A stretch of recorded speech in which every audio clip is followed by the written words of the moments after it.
this. It's just magical. It really is.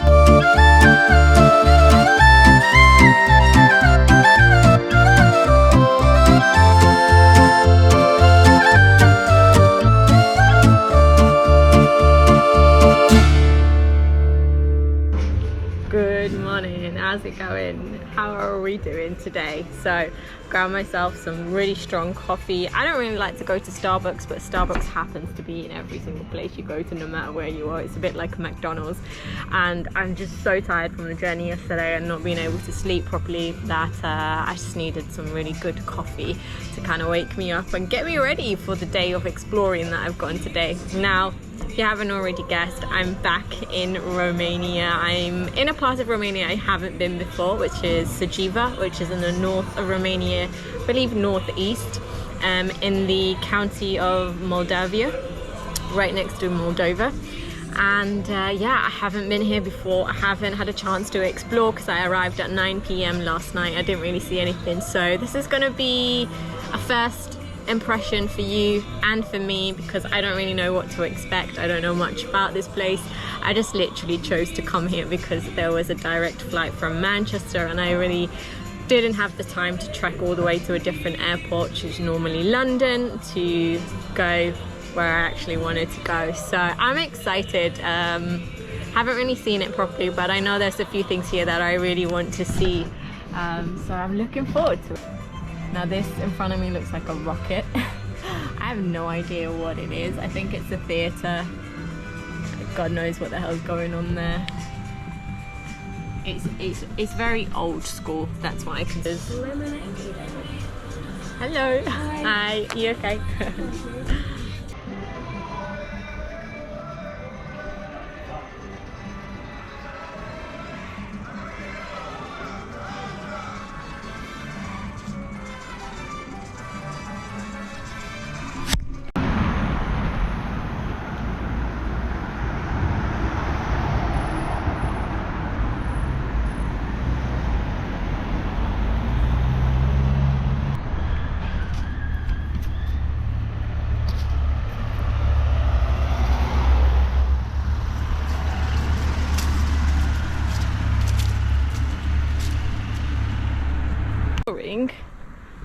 Suceava. It's a cool neighborhood if you look.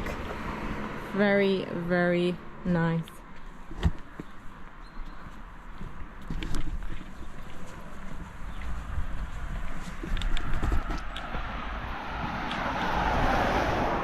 Honestly, I obviously explored Romania last year and I didn't know of this place. I had no intentions of coming here, and I just picked it and I was like, hey, I'm gonna go there and see what it's about. And so far it looks alright. Looks pretty cool.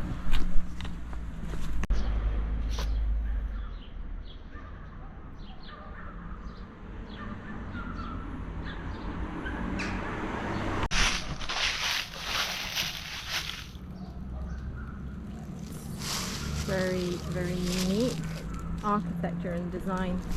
That's one thing I really love about Romania. You can go 5 hours to the west and it's a completely different culture, architecture, history. You can go to the south, the north. Every region of Romania has so much history deeply embedded into that particular region, like dating back thousands of years, you know. Ancient history as far as recent history. There's so much that's going on in Romania in every region. That last time I explored Transylvania, and I've come here now to Moldavia, and it is completely different. Even the way the people are dressing, the traditional dress, is extremely different to Transylvania. So it's like you could be in the same country and you get to experience so many different cultures and histories, and it's like seeing the country, you know, brand new for the first time, even though you've been here before. And I'm just so excited because there's just so much to see here that I haven't experienced. That is pretty. And the autumn leaves are on the ground. Can you tell I'm excited? I'm always excited about being in Romania. It's probably my favorite country in Europe so far. And honestly, I am so excited about being here. That is so pretty. I can't stop taking pictures of it. I believe I'm going that way, across the Lidl. At least Lidl's here to save us in every single place. This area is so pretty and peaceful and just really, really beautiful. Like, I've been walking through it and it's just got a really nice chill vibe, and the houses are just so beautiful. Extremely nice neighborhood. And there's just like little touches of like the history and the architecture. If you just look here, there's just like a normal house, and they've just got this bit in the front, which is, I'm presuming, from a long time ago when they first bought the house, and they've just kept it in. Yeah, honestly, it's a really nice neighborhood.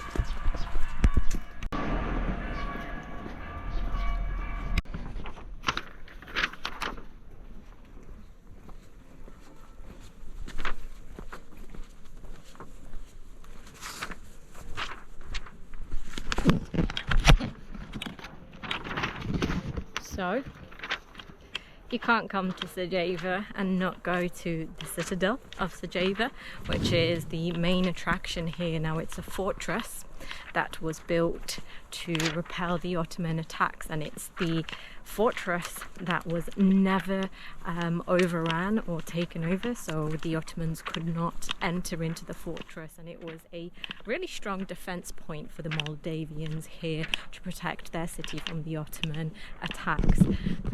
It's recently been restored because it did happen to get attacked by the Ottomans at one point in history. And there has been a lot of restoration work that has gone on in trying to repair this citadel so that people can actually see what it was like, or the closest to what it was like during the time that it was built.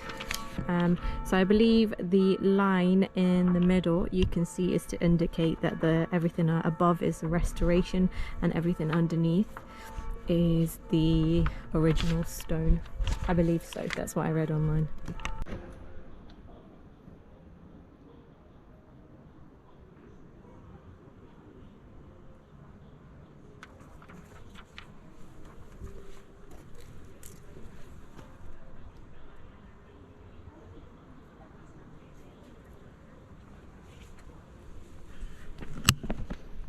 The fortress of Sarajevo was built in the 14th century, well, at the end of the 14th century, at the reign of Petru Mosat. And it was built to repel the impending Ottoman threat in Romania and in this region of Moldavia. And actually it was a very successful fortification because the Ottomans were never able to breach this fortress, and so the city survived the Ottoman attack because of this fortress. As you can see, it is magnificent, and a lot of restoration work has gone in.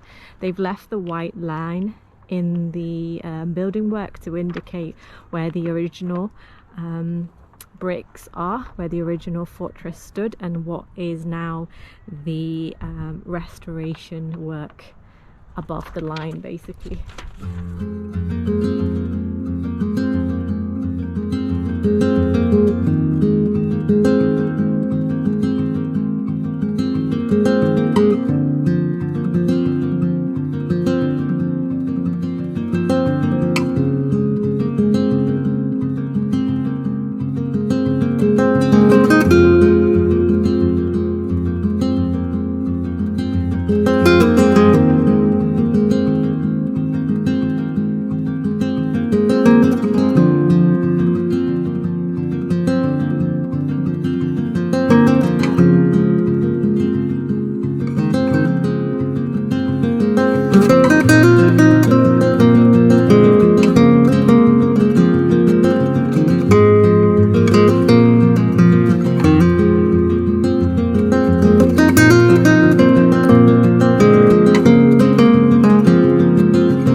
Gave me a scare, I swear.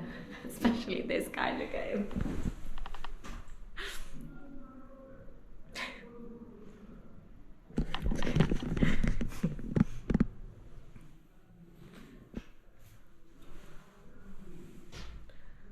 They've made it very short.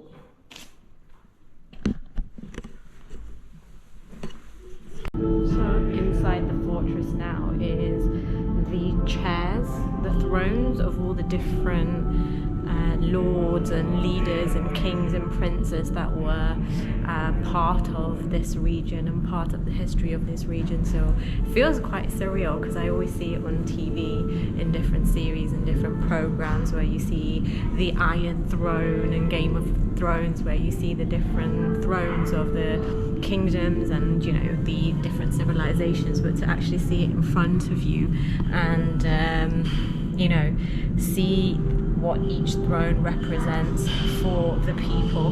There's a little sort of placard in Romanian and also in English explaining who these people were and their history and, you know, the birth and also the death of every single individual here. It's pretty surreal. So this is Voivoda Petru J. Musat. He was the son of Musata. Wow.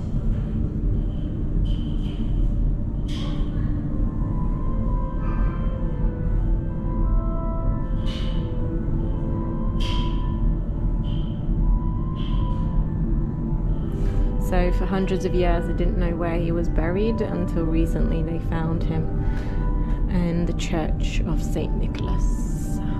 It's very interesting history. For people in this region, it's so important to preserve this history because obviously they were eventually attacked by the Ottomans, but this fortress was never sieged. But they did face an invasion from the Ottomans. The fortress was destroyed, and so a lot of their history has been eradicated, has been destroyed. And so to have this preservation and restoration take place inside the fortress so that all the people in this region and people from outside can come and understand the history of this place and understand what it means to the people here. I think there's something quite powerful and beautiful about it all the time. All we're trying to do is hold on to the little parts of history that make us who we are, whilst obviously advancing and progressing with technology and with the world. It's really difficult to find a balance, really, but I guess places like this really allow you to enjoy and see a part of that.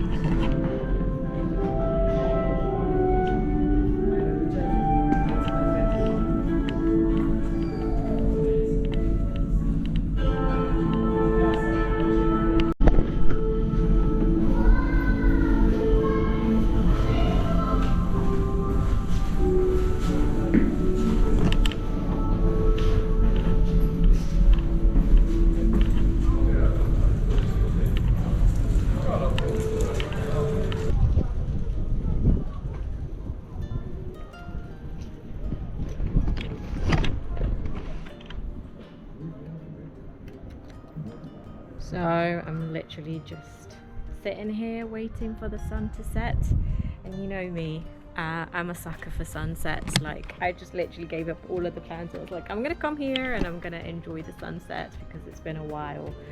Don't really get to see it much in the UK, especially in Manchester, because it's just always raining. But yeah, it's just so surreal, so surreal. I've just been sat here for the last hour just taking in my surroundings and contemplating about life, honestly. Yeah, I always say this, I get a bit emotional all the time when it comes to sunsets, especially when it's a really clear sky and you get to see like such a beautiful sunset like this. It always makes me super emotional and just makes me think about how grateful I am to be able to travel and to try to remember this feeling in times when it's quite difficult. This year has been quite a difficult year for me, with a lot of different changes, a lot of different things happening. You know, I had plans to travel, to start my long-term travel in June, and I was saving towards that and I was planning towards that since the start of the pandemic, since I was in the UK, back in the UK, and forced to kind of stay stagnant. But that plan kind of went out the window when I got sick with COVID in December, and I've just been struggling with my health and a lot of different things since then. So yeah, it's difficult when your plans don't work out and you have to reimagine and relive a different version of the future that you planned for yourself. And that's tough and it's hard, because I'm not somebody who likes feeling trapped and stuck, and I have felt quite a lot over the last few months that I've been almost suffocating, struggling through everything. Isn't it stunning?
Watching the sunset on top of this 14th century fortress.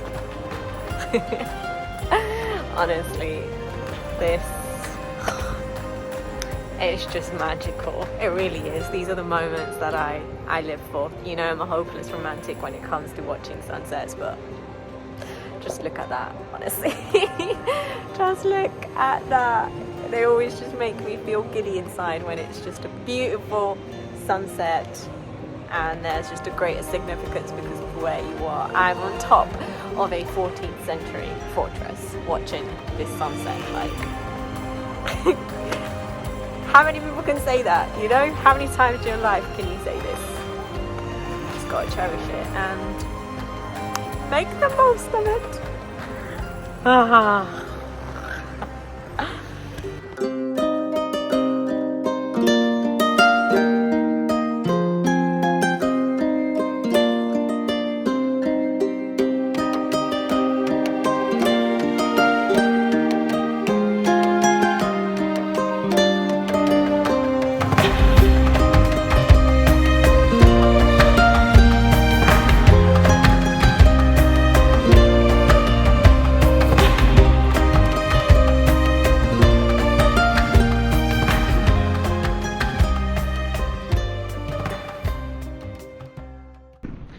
So I'm heading off now to grab some food and go back to my hotel because it's gotten really cold and all I've got with me is just this top. It's done the trick a little bit.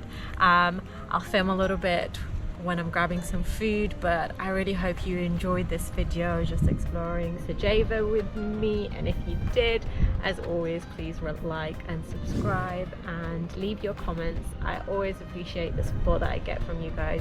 I know I'm not putting in as much effort as I should be, but fingers crossed that's about to change now. So I really appreciate when you guys stick around and support me, even though I'm not consistent and I don't post regularly. That really means a lot to me, so I appreciate it. Hope you enjoyed this video. I'll catch you tomorrow when I'm off on a really special and really tiring journey, which I'll obviously take you along with me. But yeah, I'll see you in the next video. Take care, stay blessed. Hope you really like this video and catch you in the next one.